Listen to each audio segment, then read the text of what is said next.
hace falta, pero corre más para acá, te he dicho.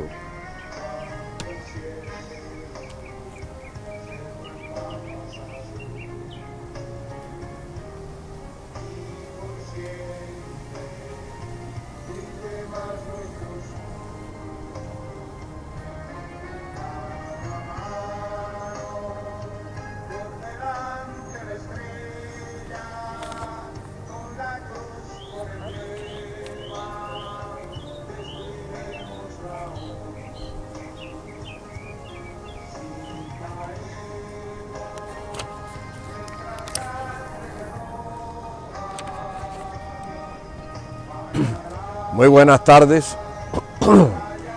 Una vez más trato de hacer estos programas que espero les sean del agrado de todos los que lo ven y lo escuchan. Para mí el hacer estos programas realmente no significa nada de carácter personal, con lo cual yo haría este programa con el propósito de hacerme propaganda o dar a conocer cuestiones que realmente sean de beneficio personal. Absurdo todo eso, nada de eso es cierto. Ni hago estos programas buscando propaganda, ni que se me conozca más. Hago estos programas única y exclusivamente como los hacía dentro del presidio político histórico cubano, que le consta a todos los presos que estuvieron allí conmigo, que cada vez que se presentaba un gran conflicto, solo, independientemente, sin buscar grupos, ni la participación total de todo el mundo, hacía siempre allí el discurso, el programa, el proceso de crearme problemas con la guarnición, insultar la guarnición, celebrar las fechas patrióticas. Yo solito, agarrado a la reja, metía mis discursos igual que lo hago en estos días aquí. Pero la gran mayoría de los que ustedes conocen y que ven tan frecuentemente en radio y en televisión, esos jamás hicieron nada independientemente. Iban a las huelgas, iban a los plantes, iban a los calabozos, iban a todo lo que iban, cuando se iba colectiva y masivamente. Colectiva y masivamente. Ninguno de estos, jamás, y se le puede preguntar a cientos, a miles de presos, los que quieran, en presencia mía, que lo discuto con todo el que quiera, jamás se destacó en un hecho de extrema acción independiente de salir a crearse un problema con la guarnición a cambio de mantener una posición ideológica, política, patriótica o personal independiente. Ir a las huelgas de hambre, ir a los calabozos, ir a todo eso cuando se va masivamente, tiene un gran mérito para los que permanecieron siempre hasta el final de la huelga y en los calabozos. Una gran cantidad de los expresos políticos plantados iban a las huelgas masivas como la Cabaña en el 1969, que fuimos a la huelga 1000 y pico de hombres, desde la galera 7 hasta la 13. Y cuando terminó la huelga, a los 37, 38, 39 días, porque normalmente a los 37 o 38 días fue que se llegó al acuerdo con la guarnición, los que eran delegados de las distintas galeras, y se determinó dejar la huelga sin efecto, y hubimos algunos que estuvimos un día o dos más, nada más que eso. Esa es la historia verdadera, y se las vuelvo a repetir. Lo abro y lo discuto públicamente, donde quiera que lo quiera, el que lo quiera hacer. El que se atreva a espaldas mías a decir que es mentira lo que estoy diciendo, si tiene valor personal y dignidad, y se siente un verdadero preso político, patriota y honesto, que me cite para donde quiera, que se lo voy a decir en su cara, en su presencia, pero eso yo sé que no lo van a hacer, porque la envidia, el resentimiento y la frustración es mucha, y yo lo comprendo. Y si hoy estoy diciendo esto, que no quisiera decirlo, es simplemente porque es infinidad de mis compañeros expresos políticos plantados, y hasta algunos no plantados, que se fueron para el plan de rehabilitación, pero no por eso dejan de ser algunos de ellos mis amigos personales. Me piden de favor y me insisten en que yo, cuando hago estos programas, diga la verdad para que quede grabado para la historia y que sea de conocimiento general para todos los que me hacen el alto honor de atender a estas descargas que yo meto, como digo yo. El presidio político se le llamó Plantados cuando a finales de 1960, principios del 61, la dictadura cubana, la tiranía que ha sido mantenida y respaldada por los Estados Unidos y por el mundo entero, y ha sido aceptada esta tiranía como un status quo, como un estatus normal, igual que aceptan la tiranía y la dictadura de China, de Rusia, de Corea del Norte y todas las demás dictaduras. Los americanos, el gobierno de Estados Unidos, nos vendió como cerdos al que fue, es y seguirá siendo su enemigo, la Unión Soviética, que se dividió por acuerdos de Ronald Reagan, del Papa Juan XXIII, de Gorbachev. Se llegó al acuerdo de disolver el bloque de países llamado Unión Soviética y sus satélites para que se llamara Rusia. Un día bajaron por la tarde la bandera soviética de la hoya el martillo, sin tirar un tiro, sin dar un grito y sin que pasara nada. Pleno acuerdo de lengua entre los cabezones de los dos partidos, de los dos países, de los países internacionales. La cantidad de millones de muertos llevados a cabo por los altos dirigentes de la Unión Soviética, a nadie le ha importado nada. Hubo más muertos, más fusilados y más torturados y ejecutados en la Unión Soviética que todos los que hubieron a consecuencia de la guerra de Adolfo Hitler en la Segunda Guerra Mundial. ¿Pero qué pasó? Que todos los que fueron torturados y asesinados en las torturas de las cárceles de Adolfo Hitler, por pertenecer, muchos de ellos, no todos, muchos de ellos, a grupos judíos, como gran institución que es la Institución Judía Internacional, han tomado eso como un argumento para llevarlo hacia la historia y en todo momento tratar de hablar de los tantos millones que dicen que hubo 6 millones de ejecutados en las cámaras de gas.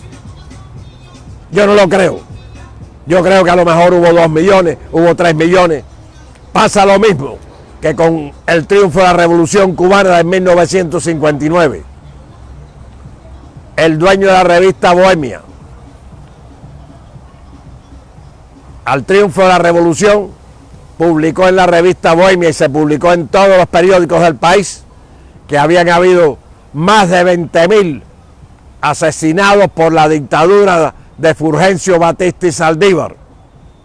A mí, como revolucionario y como parte de esa revolución, si no tuviera la vergüenza que tengo, aceptaría decir que hubo 20.000, no, que hubo más. Pero yo nunca digo una mentira, aunque sea para favorecerme. Es mi desgracia. Es mi desgracia. Yo digo lo que pienso, lo que siento y lo que me consta de lo que fue real. Leo suficientes libros de distinta variedad, de pensadores de todas las épocas, guerras y circunstancias, y veo la contraposición.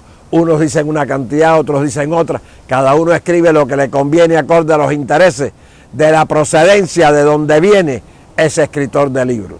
Más de derecha, más de izquierda, más de centro, más judío, más antijudío.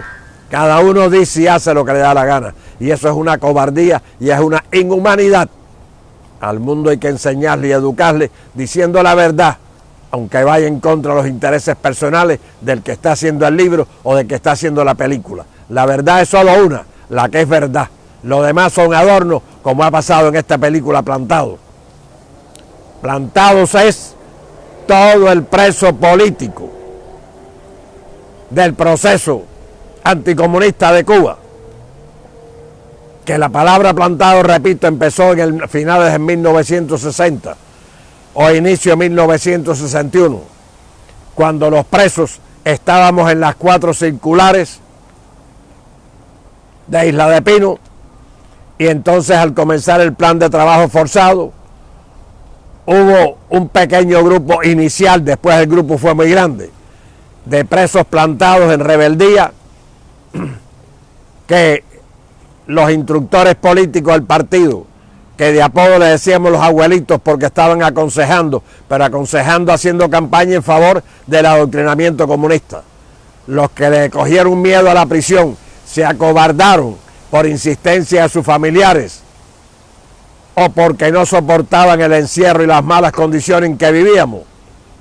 Iban a la reja, hablaban con las postas, la posta hablaba con los instructores políticos y le mandaban a recoger sus pertenencias y lo llevaban para los edificios cuadrados que estaban al frente de la circular 1 y de la 2, dos edificios rectangulares del mismo alto de las circulares.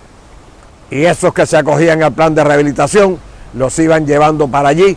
Por eso es que vino la palabra cuadrado, porque el cuadrado no es que el preso físicamente estuviera cuadrado, el cuadrado es simplemente de que al preso plantado que claudicaba en sus principios y se acobardaba, lo iban para el edificio que era rectangular, por eso se llamaban los cuadrados.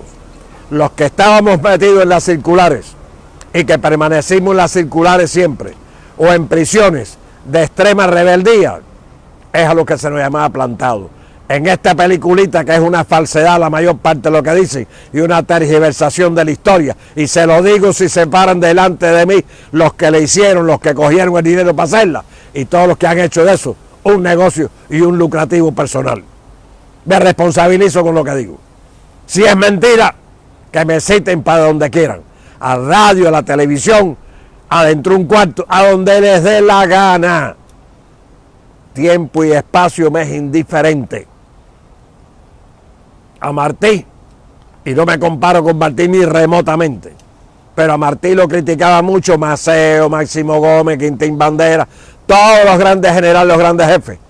Yo diría que en un 98, un 97% lo criticaban, porque decía la verdad de todo lo que estaba pasando en el proceso.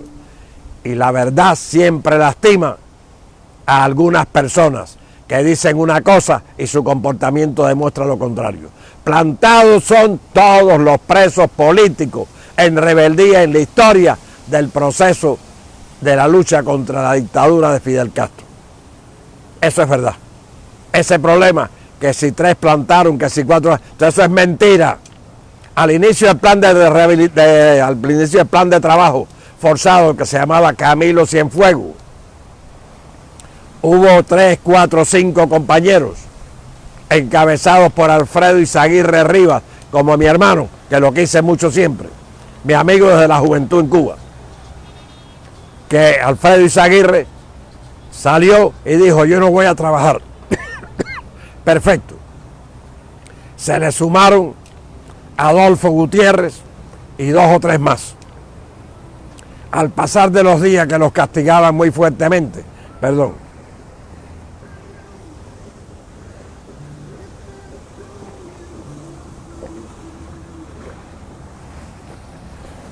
gracias, disculpen. Al pasar de los días, Alfredo Izaguirre y los otros 3 o 4 que se sumaron fueron desplantando, y el único de verdad que nunca trabajó ni un día fue Alfredo Izaguirre Rivas. Los demás, empezando por mí, todos trabajamos forzadamente. Yo estuve un año picando piedra en las canteras con el negro Olé, que era el cabo responsable de la cantera. Allí nos hirieron y mataron a algunos compañeros a tiros, hasta porque se les volaba un sombrero. A los demás nos dieron golpe por cuanto parte tenemos en el cuerpo, porque cuando estábamos en una mandarria rompiendo una roca y nos estaban dando golpe a uno, los demás no trabajaban. El guardia se disgustaba y corría al otro, y este dejaba trabajar. Esa es la historia del presidio político. Y los que fuimos después de la cantera al campo, también hacíamos lo mismo exactamente. Estábamos en las hileras, en los surcos, como se le llama, del campo, y mientras en un surco estaban dando golpes, el resto estaba sin trabajar haciendo resistencia.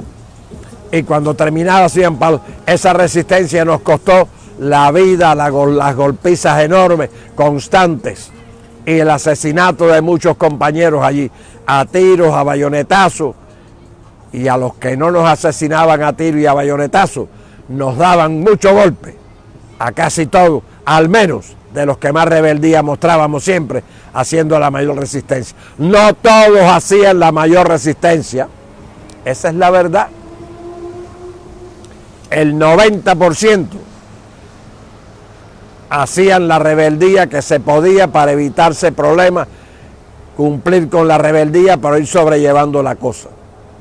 Un pequeño grupo, un 5%, un 3%, un 8%, lo que ustedes quieran, éramos los que hacíamos el máximo de la rebeldía y éramos los que recibíamos los mayores golpes, los mayores castigos. Y no me quiero poner de héroe, no soy héroe, no soy un santo, soy un ser humano exactamente igual que los demás. Perdón, que va pasando un avión y en este yo no me voy.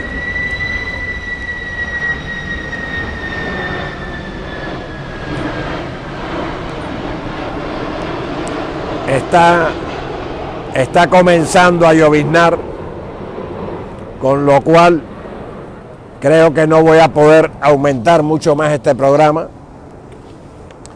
Si hago estas insinuaciones y estas orientaciones sobre la historia de los plantados y el presidio político, es porque infinidad, no uno, dos, tres, infinidad, y pudiera mencionarlos, pero no quiero sin el consentimiento de ellos hacerlo.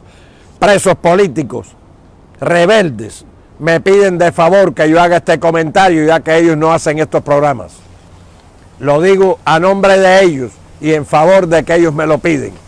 Y lo que me pidan mis compañeros que sea verdad, lo diré siempre. Lo que me pidan, aunque me rueguen, si es mentira, nunca lo voy a decir. Pero soy así.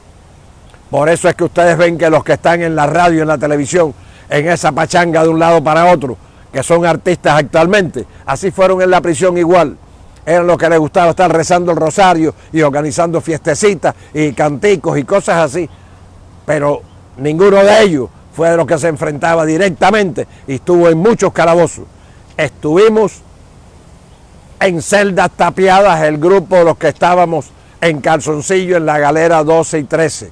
Allí estuve yo en todas las veces que fui. Pero allí, desde la galera 12 y 13, que es donde estábamos los que estábamos en calzoncillo, después de la huelga grande de los 30 y pico de días, pues vino el problema de la ropa.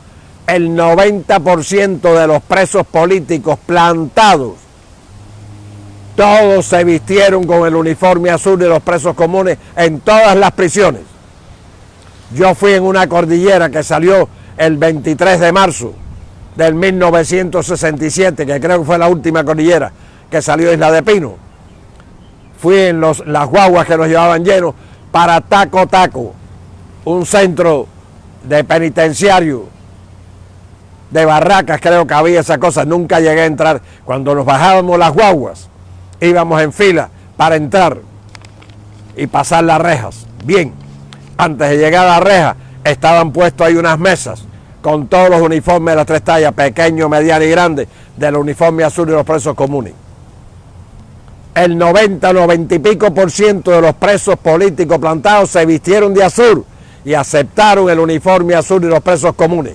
Después se lo quitaron cuando el pequeño grupito que nunca lo aceptamos y que nos mataron a golpe y fuimos a parar a los calabozos del 5 y medio, que allí estaba Pardito, estaba Portuondo, estaba Damaso, estaba Mario de la Nuez, estaba Pillo de Regla, estaba Silvino Rodríguez, en fin, puedo mencionarlos porque empezamos en cueros, en pelota, casi un año sin pelarnos, ni bañarnos, ni afeitarnos, 100 y pico, y cuando ya nos dieron un calzoncillo y una camiseta y una toalla y un pedazo de jabón para que nos bañáramos, para llevarnos para el Príncipe y para la cabaña después, quedábamos 80 y pico nada más. Esa es la historia. Lo demás es mentira. A las huelgas de hambre íbamos 100 y pico, íbamos mil y pico de todas las galeras, como dije. Cuando terminaba la huelga de los 1000 y pico, quedábamos 700, 800 nada más. El resto arrancaba y recogía y se iba y los llevaban para la cárcel de Guanajay. que ya habían sacado allí las presas políticas heroicas, nuestras hermanas presas políticas las habían sacado de allí y las habían llevado para otra prisión. Allí llevaban los que se iban de la huelga y los que de inicio no aceptaron la huelga, que eran la mayor parte de los que formaban parte del movimiento MRR, MRP, directorio y una gran parte también del 30 de noviembre. Ante Dios, juro que digo la verdad de todo lo que pasó. Cualquier movimiento, cualquiera que me diga que es mentira, lo reto para que me lo diga públicamente, no en privado. Principalmente los líderes del movimiento MRR, del MRP y del directorio revolucionario de aquella época, liderado por Alberto Müller y por el resto, que no tengo tiempo para mencionarlos a todos, fueron los que hablaban e hicieron gestiones con los instructores políticos, con los llamados abuelitos, para que le rebajaran las condenas y se ofrecieron para ir a trabajarle al gobierno voluntariamente, con tal de que lo sacaran, le rebajaran las condenas y fueron a trabajar voluntariamente a la disposición del gobierno comunista de Fidel Castro. Esa es la verdad.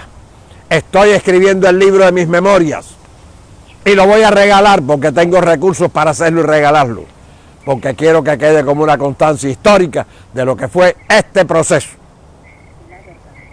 La verdad absoluta. Cuando los llevaron para las tapiadas de Boniato a los 200 y pico, en el 1970, nos habíamos juramentado los que estábamos en calzoncillo en la galera 12 y 13, que nunca más nos íbamos a dejar retratar ni fichar de la prisión. Una cosa tonta si se quiere, pero una demostración de rebeldía, porque el que es preso político y rebelde tiene que estar en permanente guerra contra el enemigo. El que baja la guardia es porque se está acobardando. No, en la vida hay que pelear, o para ganar o perder, pero hay que pelear. Todos se habían juramentado. Esos que están en la peliculita, los plantados, esos que aparecen ahí como líderes del presidio, se habían juramentado junto conmigo y con todos los demás en la galera 12 y 13, que nunca se... Y cuando llegamos allí, la primera celda que abrieron fue la mía, en la que estaba Alfredo Fernández Gámez y un mulatico bajito, viejo aquí, que lo quiero con el alma, aunque ya murió, que había sido teniente también del Ejército Rebelde. Y ese, el nombre era Castillito, le decíamos José Ramón Castillo del Pozo.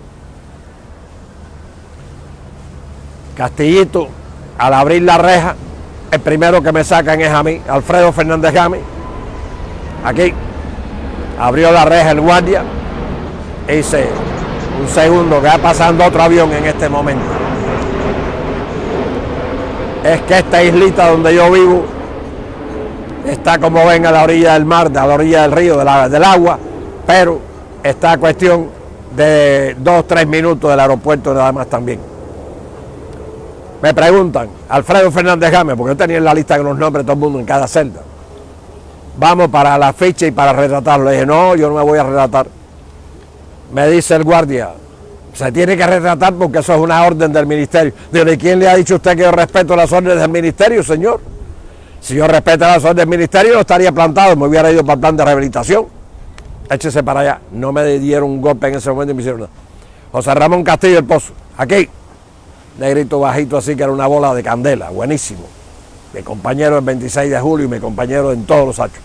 Que había sido compañero con Fidel Castro Ruz en la expedición de Cayo Conflicto. Mira si era un revolucionario viejo toda la vida. José Ramón Castillo para fichar. No, yo tampoco me voy a fichar. Estoy erizado ahora cuando mencioné a Castillito, porque yo creo mucho en la vida espiritual. Como si lo tuviera aquí conmigo ahora. Como si lo tuviera aquí y si lo estuviera viendo riéndose al ver que lo menciono aquí. Castillo, no, yo tampoco. Mira, aquí está Castillito ahora. No, yo tampoco me voy a retratar. Esto es un complot, un acuerdo entre Fernández Gámez y usted y los demás. No. Nosotros en cada momento hacemos lo que nos da la gana. Aquí no hay acuerdo entre nadie. Nos sacaron, nos metieron al fondo allí de un pasillo que comunica, iba hacia la dirección del penal. Oiga, todos los 200 y pico restantes se dejaron retratar de frente, de lado, de cabeza. Esos que están en la peliculita. Todos se dejaron retratar y violaron el acuerdo de no dejarnos fichar más. Y se los digo en su cara a todos ellos, ante el radio y la televisión, donde quieran que masivamente quieran que lo hagan. Si no me desmienten, ustedes saquen las conclusiones. A Castillito a mí nos sacaron, nos metieron en una habitación detrás de donde estaba el edificio de la dirección de la prisión allí. Cada vez que nos iban a relatar, miren, hacíamos muecas y muecas y muecas, no servía ninguna fotografía. Hasta que en una de esas, que hice esas muecas, no supe más nada. Me dicen después compañeros años más tarde, cuando yo me recuperé, porque estuve sin conocimiento varios años, me dieron un pistoletazo o un golpe muy fuerte en la cabeza, me produjeron una hemorragia cerebral. Tengo la documentación del presidio, porque se la robó cuando fue pasado para la cabaña, para el Príncipe, después para la cabaña del Expediente, el doctor Guillermo Álvarez Tenjeiro, preso político de la enfermería de la cabaña. Cuando me sacan a mí de la cabaña para llevarme para los hospitales, para darme recuperación, a presión que estaba haciendo el gobierno de Estados Unidos como agente de la CIA que yo era, Guillermo Álvarez Tenjeiro, que el hijo está aquí y ejerce la medicina y es testigo de lo que estoy diciendo. A él no lo requisaban porque era una persona muy mayor y era médico y estaba en el plan.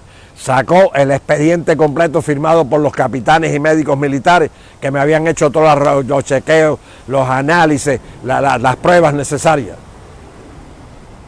Guillermo Álvarez Tenjeiro, el doctor, se robó el expediente, se lo dio a su esposa lo llevó a la casa de mis padres, se lo entregó a mis padres, y Marta Alonso, la secretaria de la Embajada de España que vivía frente por frente a la casa de mis padres, a través de la valija diplomática, sacó el expediente. Y cuando yo llegué aquí, en diciembre del 79, que fui a la casa de mi familia 4 o 5 días, unos pocos días, allí estaba el expediente y lo tengo en original para que piense que es mentira, donde los médicos militares, lesiones postraumáticas craneales, postraumáticas craneales en el coco, en el cráneo y a golpes, que me produjeron, está escrito ahí, lo puedo mostrar, hemiparesia derecha genitomotora con lateropulsión ductus derecha, parálisis de todo el lado derecho. Esta mano todavía no la puedo abrir después de 40 o 50 años. Y por otro lado, por otra ocasión, cuando se produce el proceso de la mojonera, éramos alrededor de 52, 53, nos sacaron, como ya ustedes saben, a las 5:30, a las 6 de la mañana, sin zapatos, en calzoncillos. La mojonera no es como la ponen esta gente, que es un lago de excremento, no es verdad, es una zanja aproximadamente de 5 pies de ancho por alrededor de 4 pies, pero hay lugares de desnivel en el fondo donde si los compañeros eran muy bajitos había que agarrarlos y subirlos. Cuando llegamos allí, que yo vi aquello, fui el único que empecé a cantar el himno nacional de Cuba, y cuando yo empiezo a cantar el himno nacional de Cuba, instantáneamente los demás me secundaron cantando el himno nacional de Cuba. Llegó un guardia, mulato, bajito, oriental, barrigoncito así, que era un hijo de... y cogió con unos palos así que tenían, y me dio un palo aquí, que aquí tengo la cicatriz, el que la quiera ver, con los puntos que me dieron ahí, me partió la frente y caí sin conocimiento dentro de la mojonera. Y se tiró Gabriel Márquez Mercado, que había sido productor de televisión de CMQ, compañero mío del 26 de julio también, y preso político de nuevo otra vez. Y el otro que se tiró con Gabriel Márquez Mercado, Francisco Novales Menéndez, que de apodo le decíamos Paco Pico, compañero mío del 26 de julio también, y después preso político de nuevo. Ellos fueron los que me salvaron al tirarse y jalarme y sacarme y limpiarme la cara. Esa es la historia de la mojonera. El otro que les resultó muy fuertemente maltratado y muy fuertemente con lesiones irreversibles fue otro compañero que era de Guine, que se llama Morphy, Mario Morphy Bravo. Quedó con una lesión auricular y yo quedé también con una lesión auricular. Yo tengo el 40% menos de audio, el oído derecho que el izquierdo. Tengo los papeles. Cogí un estafilococo aureomolítico con coagulasa positiva de la infección, porque tuve la infección años, hasta que después de Isla de Pino nos llevaron para Cuba y me llevaron al Calixto García y me curaron la infección, pero el daño que me había hecho ya era irreversible. Lo que está pasando en Cuba, me preguntan las personas que vienen a hacer el programa, que qué yo opino. Yo opino que si Cuba no es libre es por la falta de valor personal de las futuras generaciones que hubieron después del proceso de la generación nuestra. Cuando se acabó la generación nuestra, se acabó el grupo nuestro contra la dictadura, y el grupo que defendía la dictadura éramos unas pequeñas minorías, aunque la mayor parte del pueblo de Cuba respaldaba y le hacía coros a la dictadura. Y ahora están aquí ellos, sus hijos, sus nietos, y aquí lo recibe el gobierno americano con bombo y platillo, que a veces un hijo o un familiar de un preso bien plantado pide una visa para venir para acá y la embajada americana no se la da. Y esto está lleno aquí de agentes de la seguridad del Estado y de traidores a la causa de Cuba. Lo juro ante Dios lo que estoy diciendo, y todo el mundo lo sabe. Quisiera... Esta gente que están en Cuba ahora, me preguntan los camarógrafos aquí que cuál es mi consejo.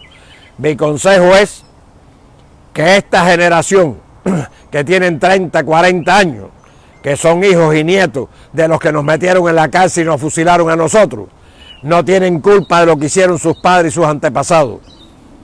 Pero en vez de decidirse a jugarse la vida como la jugamos la generación mía y el grupo nuestro de aquella época, lo que quieren es venir para USA.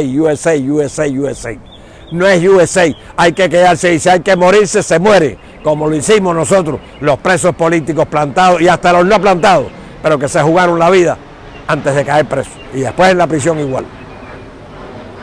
Estas huelgas que se están llevando a cabo en Cuba, yo no garantizo si son de verdad o de mentirita, vaya, de mentirita. Las de nosotros sí eran de verdad, porque cuando nos declarábamos en huelga, el poquito que teníamos del gofio, el azuquito, la leche en polvo, que es lo único que entraba a la prisión, nosotros mismos lo sacábamos y lo botábamos fuera de las galeras. Y la guarnición entraba después y también revisaban todas las galeras y no dejaban una sola bolsa, no dejaban nada más que las columbinas o el piso pelado para que nos acostáramos en el piso, sin colchón y sin nada para que no hubiera nada escondido. Esa era la huelga de hambre de nosotros, cuya huelga, la del 70, como les dije, la empezamos 1000 y pico y la terminamos apenas 700 y pico. Los demás se fueron para Guanal. Es la historia. No me echen la culpa de nada. No tengo resentimiento, no tengo envidia, no tengo nada si yo soy un triunfador en la vida. Ustedes saben por qué soy un triunfador, mira, para arriba. Porque el Padre Celestial en el que creo ciegamente me ha ayudado desde que nací y me va a estar ayudando hasta el día en que Él me quiera llevar, que no me preocupa el día que me voy a morir. Esto no es guapería ni alarde. Todo lo que nace muere. ¿Y por qué esa preocupación por morirse, señores? Eso es por cobardía. Simplemente el día que me tenga que morir me muero. Eso yo no lo puedo evitar porque eso está escrito en el libro de mi vida desde que el Padre Celestial me hizo. Vengo con un proceso de llegada, un proceso de reivindicación y un proceso de partida. Cuando Dios quiera, aquí me tiene, sin ningún problema. En mi testamento, que ya está hecho, está aclarado que no quiero funerales para que vayan la gente a hacer cuentos, a compartir tarjetas y hacer un espectáculo social. El día que yo me muera, que se done mi cadáver, si es que me muero algún día, no es seguro tampoco. Si me muero, que se done mi cadáver para una universidad, para servirle aunque sea, para enseñanza a los futuros médicos, estudiando con lo que quede de mi cuerpo. Que Dios nos ayude siempre, que Dios nos bendiga. Fui al funeral de Jorge Portuondo Jorge. Desgraciadamente, fueron al funeral muy pocos presos políticos. Y no es que yo llegué, no, el funeral se abrió a las 6 y pico de la tarde. Yo llegué a las 8 y nada más que vi allí a Pardito y a Felipito Alonso.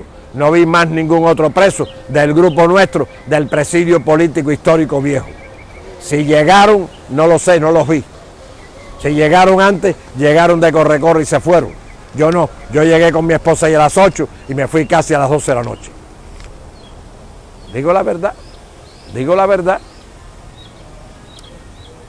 ¿Para qué seguir contando tragedias? ¿Qué le dices a los cubanos que están peleando? Le digo a los cubanos que están allá que tengan valor, que no luchen en favor de la cultura, que no luchen en favor de la cultura, que luchen en favor de la libertad. Y no me gusta esa frase de patria y vida. ¿Por qué patria y vida? Patria y libertad. Porque la patria con vida es el que está vivo dentro del país.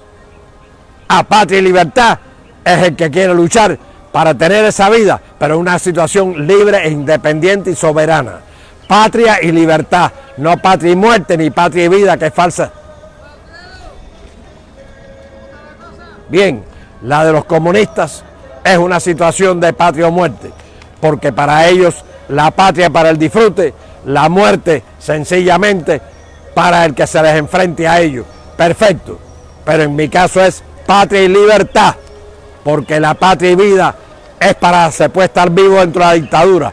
Patria y libertad es lo que hay que tener, no patria y vida. Patria y libertad, una patria pero con libertad, y cuando se tiene libertad se tiene vida y se tiene todo lo que necesita un ser humano para salir adelante. Que Dios los bendiga. Gracias por oírme. Y lo que quieran que les exprese, háganmelo saber, que en cada programa les voy a decir siempre la verdad de la historia. Dios los bendiga y que Dios me acompañe a mí, a mi esposa y a los que me ayudan para seguir llevando a cabo este camino. Bendito sea Dios el Padre Celestial. Gracias por escucharme.